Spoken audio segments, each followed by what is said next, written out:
Ay, no, en este momento estoy aquí impresionada con las historias que de verdad nos cuenta hoy la doctora Marie Claire Berruet, que nos acompaña. Ella es toxicóloga y vamos a hablar de los efectos más dramáticos de las intoxicaciones que ustedes pueden tener con productos normalmente en la casa, cómo reaccionar, qué hacer. Recuerden que estamos pendientes de sus comentarios y de sus preguntas por medio de nuestras redes sociales, el Facebook y el Twitter, y obviamente también está abierta nuestra línea telefónica para que hagan todas sus preguntas y aprovechen a la especialista. Marie Claire, bienvenida. Por ahora tenemos solamente conexión a través de la línea telefónica para que se comuniquen con nosotros, porque todavía no hemos podido solucionar como el problema de internet. Se fueron de vacaciones en la universidad y como que se fueron de vacaciones también en la página. Doctora, bienvenida, gracias por acompañarnos. Muchísimas gracias por la invitación. ¿Cuáles son las intoxicaciones más comunes? Bueno, para hablar de intoxicaciones hay que partir de un predicado, y es que todo es tóxico y nada es tóxico, todo depende de la dosis.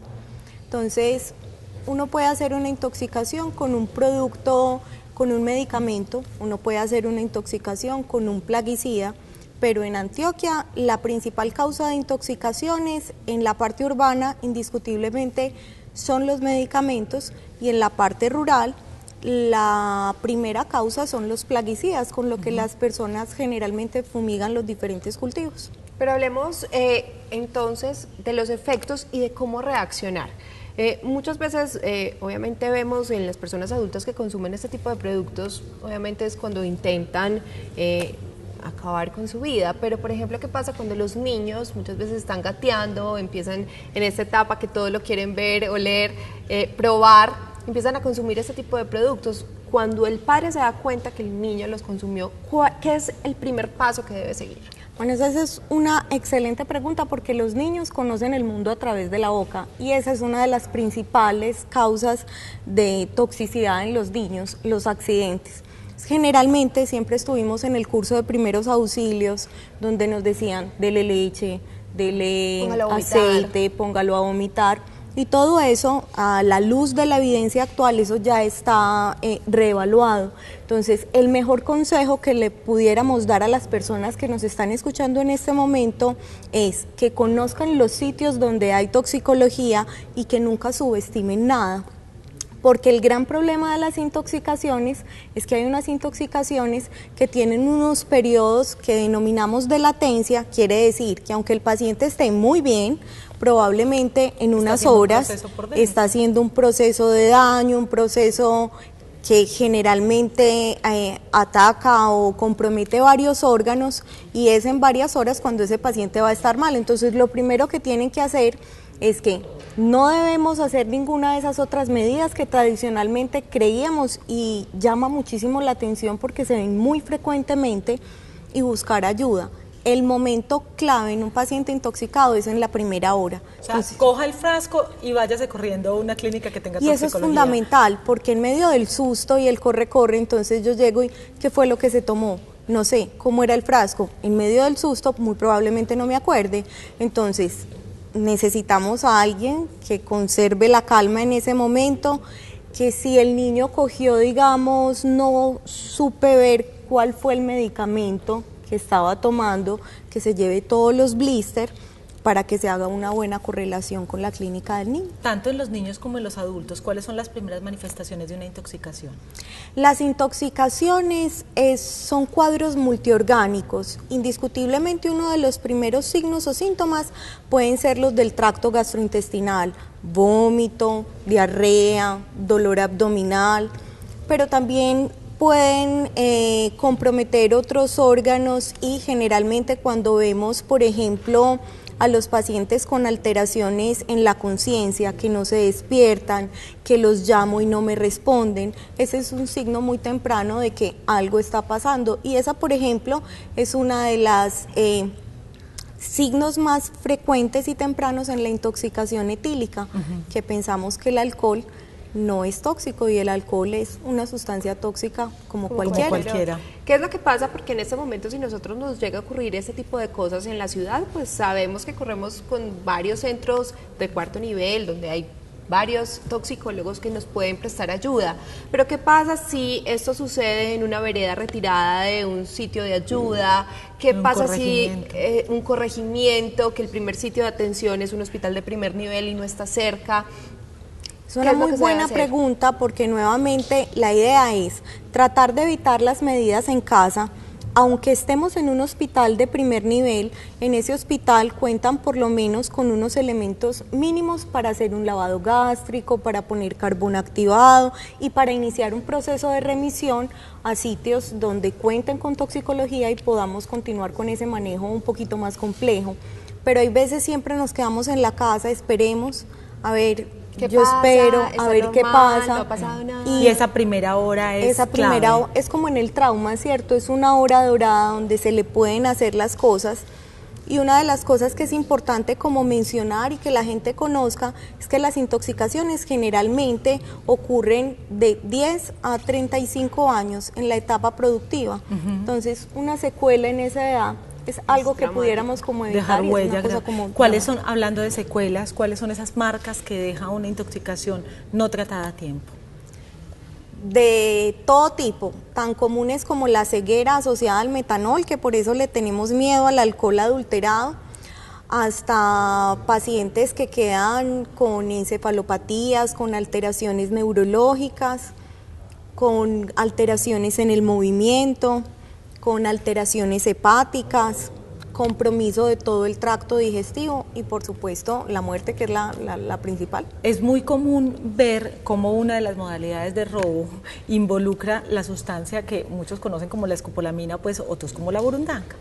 En ese caso también se intoxica entonces el paciente. ¿Qué debo hacer con alguien que encuentre yo que está de pronto pues, intoxicado?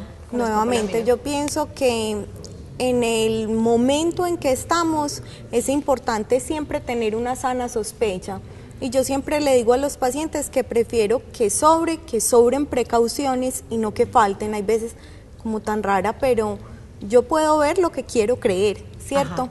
Pero si veo a una persona que tiene un comportamiento inadecuado, que no me reconoce, veo una persona que generalmente tiene una manera de hablar, la veo descoordinada, que no se conecta, digamos, en el tiempo, que no se conecta con el espacio, debo consultar a un servicio de urgencias, idealmente de un centro donde tengamos toxicología, porque esta es otra de las sustancias que nos puede dejar secuelas, específicamente en la parte cognitiva.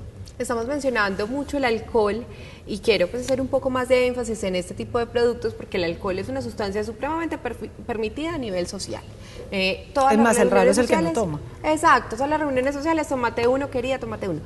¿Qué pasa con las intoxicaciones alcohólicas? ¿Cuándo detectarlas y cómo reaccionar frente a ellas? Y tiene que ser unos niveles supremamente altos para que un paciente se intoxique. Excelente. Entonces, primero, los niveles. Los niveles no tienen que ser muy altos. Generalmente pensamos que hay una excelente correlación entre la normatividad que hay en el tránsito, donde nos dicen por encima de 40 es una embriaguez positiva, pero si ese nivel de 40 lo traslado a un niño de 5 años, al papá que le da entonces el refajito o que pruebe el aguardiente o le hacen la travesura entonces al niño, entonces ese niño va a presentar signos y síntomas de una intoxicación alcohólica. Erróneamente pensamos que el alcohol es una sustancia estimulante, pero él es un depresor. Entonces, ¿quién es el que está intoxicado por alcohol?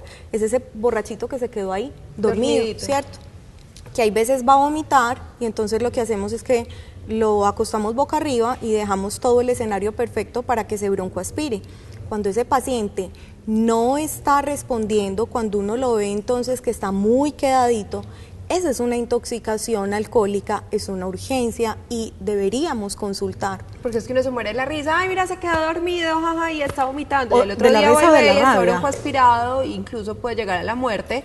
Ese borrachito que estaba haciendo tan charro la noche anterior y que de verdad no recibió ayuda en el momento que debía recibirla. Y es lamentable saber que por algunas visiones que yo pues personalmente no comparto, hay veces van a buscar ayuda a algunos centros de salud y los devuelven. Así es lo que está borracho. O lo mismo que pasa como con el paciente de la abstinencia, y es ese paciente que dejó de beber y comienza a sentirse irritado, que puede estar viendo, digamos, alucinaciones, que puede estar escuchando voces, y eso es una urgencia médica y requiere atención. Y requiere tratamiento, pero obviamente, por supuesto. ¿Y qué pasa con el alcohol adulterado? Es cierto que si yo me tomo un alcohol adulterado y ahí mismo me tomo un trago de alcohol bueno, entonces que eso lo nivela, pues como que se quita el daño. El fundamento teórico es muy adecuado, ¿cierto? Ajá. Porque lo que hacemos en los diferentes centros de salud es poner a competir el alcohol etílico a las enzimas que transforman el alcohol adulterado y el alcohol etílico.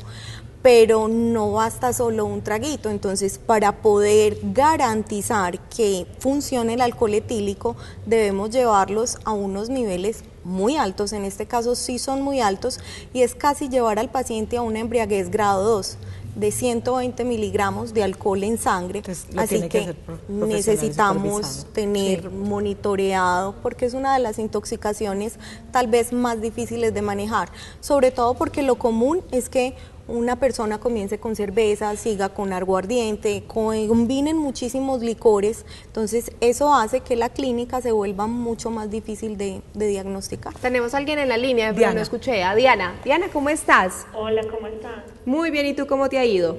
Muy bien, muchas gracias. Estamos hablando, Dianita, de intoxicaciones. ¿Cuál es tu duda para la doctora?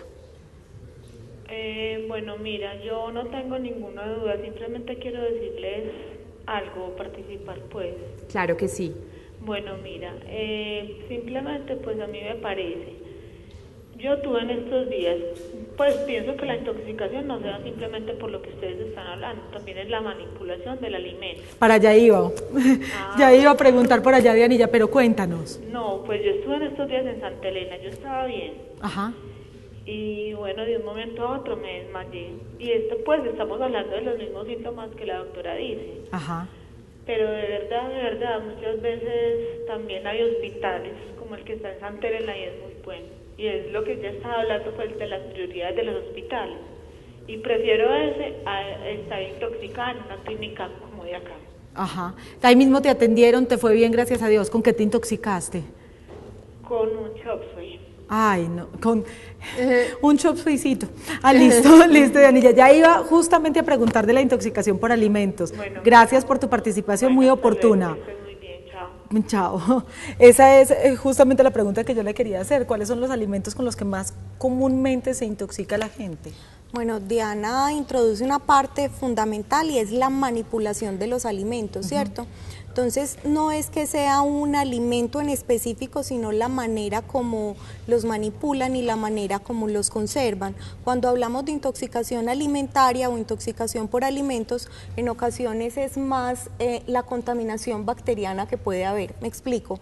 Llego, preparo un pollo delicioso y no lo refrigero, ¿cierto? Por eso es que se van de paseo, se comen el arroz con pollo y llegan todos enfermos. Ajá. Generalmente los cuadros más claros de la intoxicación o los signos más claros de la intoxicación alimentaria es vómito, diarrea, dolor abdominal, y el manejo es muy fácil porque el manejo es sintomático, es reemplazar un poquito los líquidos. En la gran mayoría de las ocasiones no se necesitan antibióticos, entonces tienen un muy buen pronóstico en la gran mayoría de las ocasiones. En el caso de los mariscos, que es otra de las intoxicaciones, mariscos y pescados más comunes. Aquí también aparece, digamos, como un nuevo tema, porque fuera de la manipulación como tal y de la contaminación bacteriana, viene el hecho de que muchas personas son alérgicas, ¿cierto? Entonces, ante mínimas cantidades, hacen, digamos, como que el sistema inmune tenga una reacción gigante con los mariscos y puedan presentar desde unas simples ronchitas, una urticaria, hasta reacciones que puedan comprometer la vida. Doctora, ya para terminar, porque es que el tema me parece supremamente interesante e importante, en nuestra ciudad y en nuestra cultura, en nuestro país, es muy común ver cómo la gente se automedica. Y en la farmacia nos venden de todo, desde un antibiótico hasta un hipnótico, cualquier tipo de medicamentos. ¿Qué pasa con la intoxicación por medicamentos? Nuevamente llegamos a la primera causa de consulta o a la primera causa de intoxicación en el área urbana, y son los medicamentos, y aquí el mensaje es muy claro: las personas no se deberían automedicar. Estamos en un país donde en esa parte la legislación no es tan fuerte como en otros países, y eso pone en riesgos a la población.